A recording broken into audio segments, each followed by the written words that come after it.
So I finally played and completed Skyward Sword in 2023, specifically the remastered version on the Nintendo Switch. I'm definitely glad I made the journey, but it's been a long and bumpy road. Until this year, Skyward Sword was the only 3D Zelda game I hadn't completed one or more times. You see, back in 2011, I just really struggled to get through the first few hours of the original Wii version and quickly lost interest. The start of that game felt linear and a bit dated and just moved at a glacial pace. Personally, I am also just not a big fan of motion controls, and this game was all in on motion, even requiring the Wii Motion Plus accessory. 5 years into the Wii's life cycle, I was especially just tired of heavy motion controls. Finally, the batteries in my Wii controller died, and I remember putting down my sword in defeat.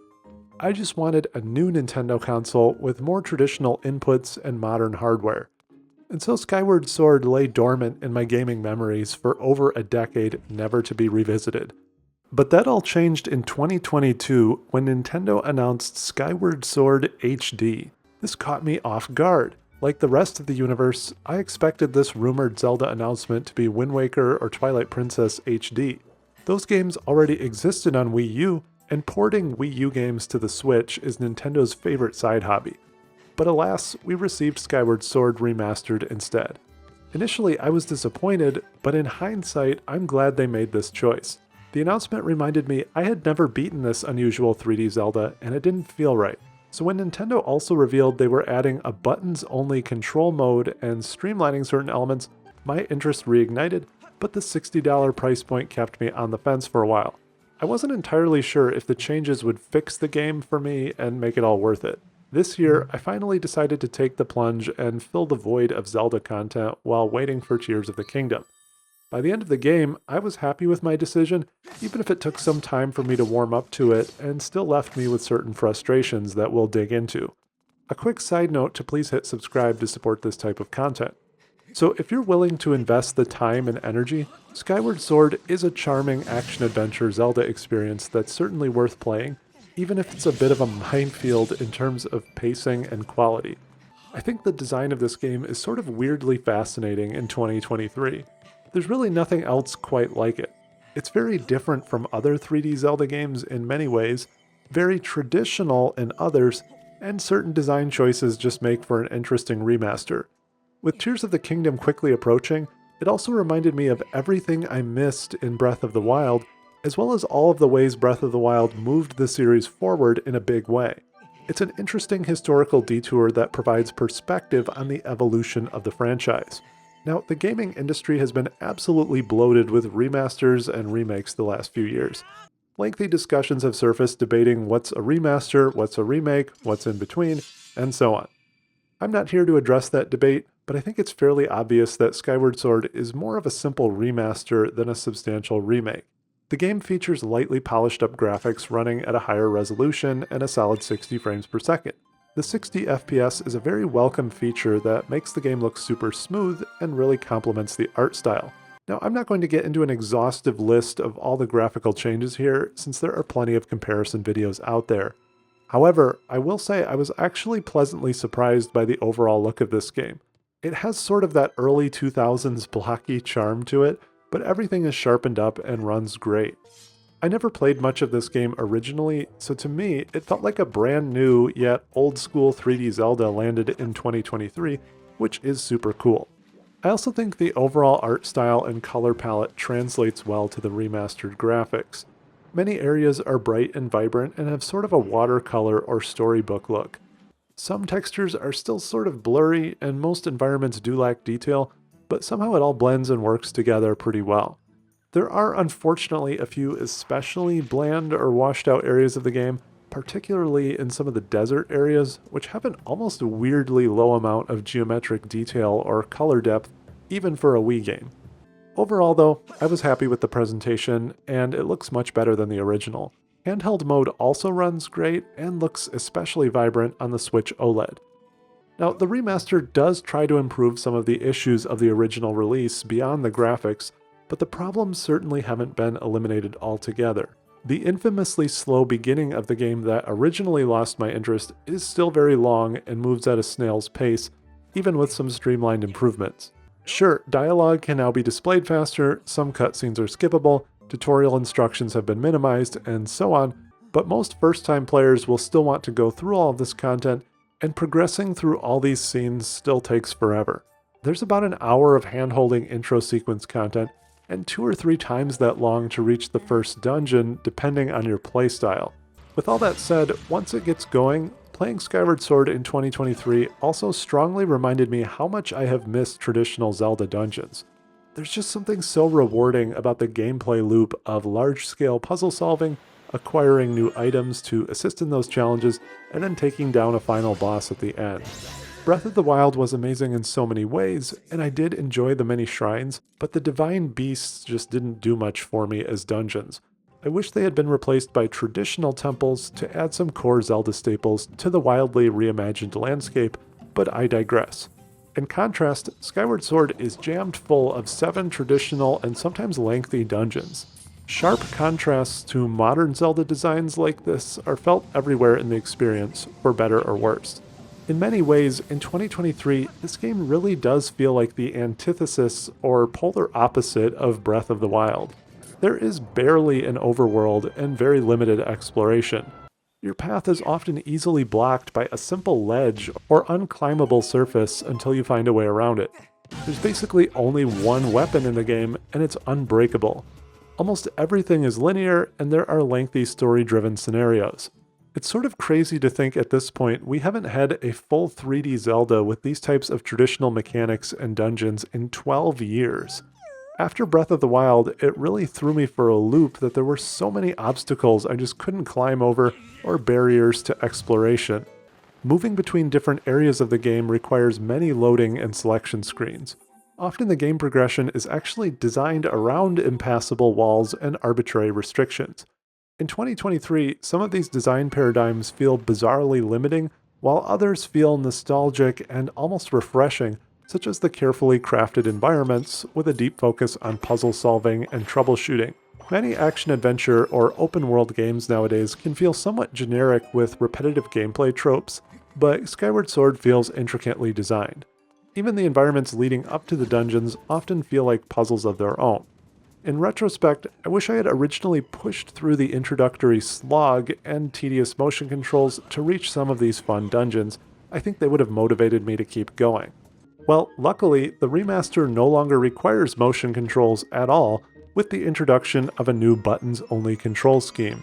There's a lot to talk about here, since this game has one of the most interactive or laborious control schemes I've ever seen in a game, depending on your perspective. And that's true to some extent regardless of which control scheme you choose. By default, Skyward Sword famously or infamously lets you control Link's sword using motion as though you are holding the hilt yourself. Countless enemies and world interactions are based around swinging your sword and other items in specific and opportunistic directions. Flick your wrist to the right and Link slices right. The motion controls do work reasonably well, but they also require a lot of constant arm movement and may annoy some people. Wii elbow was a real thing. Movement recognition is generally accurate, but in my opinion often still feels slightly fiddly and a little bit clumsy. I played around with this mode just to see how it held up with the Switch's version of motion tracking, and it functionally works well enough, but still just wasn't for me. The small Switch Joy-Cons don't really feel like a sword hilt the way the original Wii controller did, and I don't like motion controls in 2023 any more than I did in 2011, so instead I opted for the new buttons-only layout, which I enjoyed much more. Now, in order for a buttons-only approach to work, the game remaps the motion movements of the sword to the right joystick. You can flick or rotate the joystick in whatever direction you want Link to wave his sword. It works well enough, and it's impressive that they were able to fully remove motion controls when they're so integral to the game, but in my opinion, it never does feel 100% natural. Remapping the motion controls means the right joystick is no longer available to control the camera.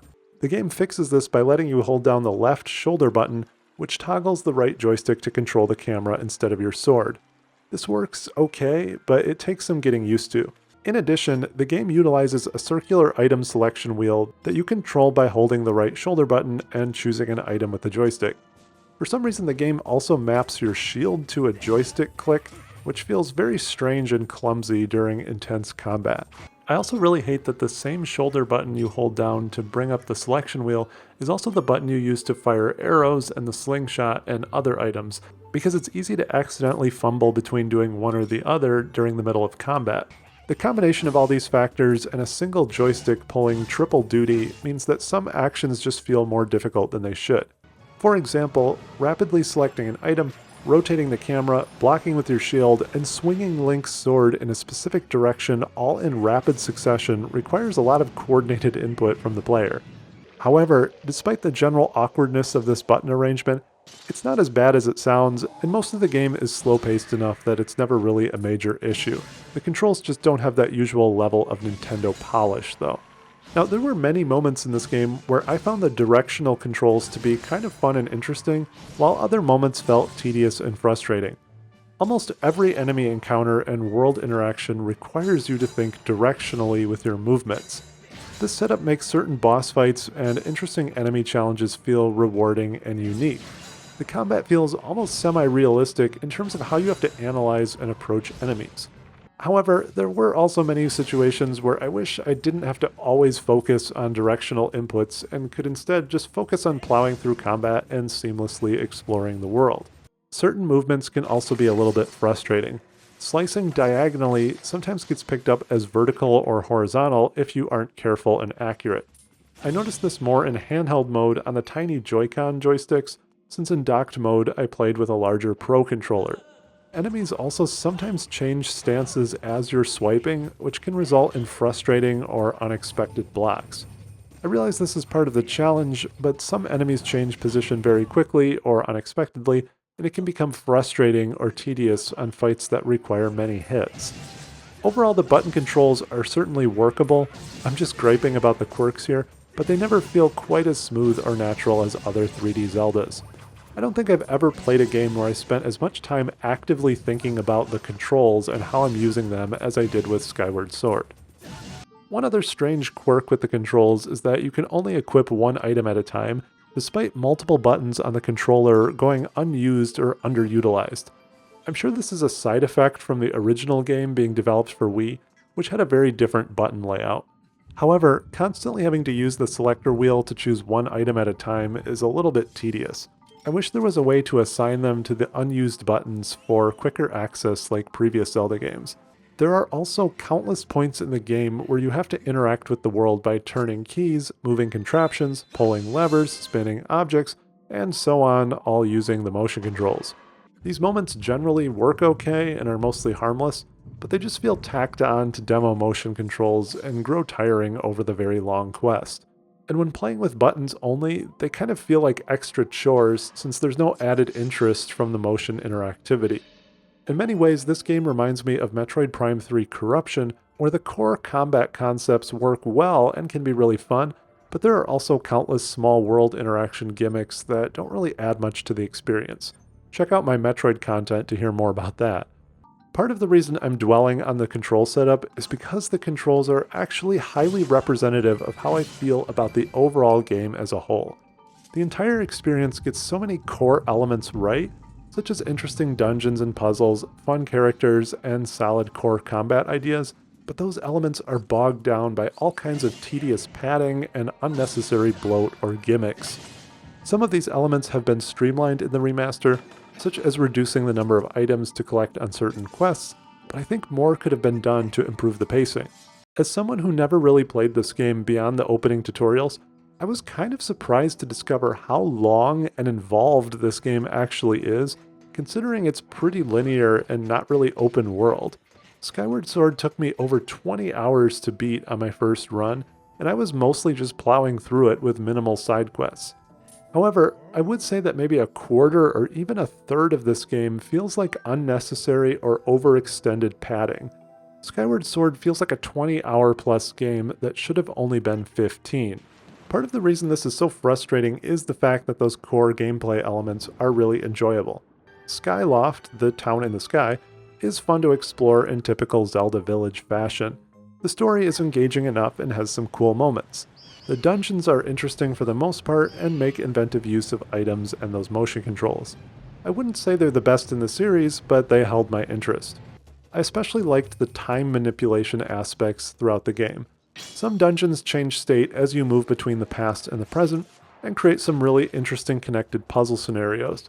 I also personally really liked the Ancient Cistern, which includes classic Zelda multi-level water puzzles, colorful visuals, and a fun boss fight. The Lanayru Mines and Sandship dungeons implement a lot of those interesting time-based puzzles, even if the Sandship final boss is, well, the worst. On the other hand, actually getting to these dungeons and cooler moments requires a crazy amount of fetch quests and busy work, collectathons, tedious stealth sections, and backtracking across the entire world many times. Some of these in-between segments are extended environmental puzzle sequences that can be fun and interesting, but they get lost in the endless shuffle of tedium around them. Skyward Sword even includes gameplay features that seem designed purely to enable more fetch quests.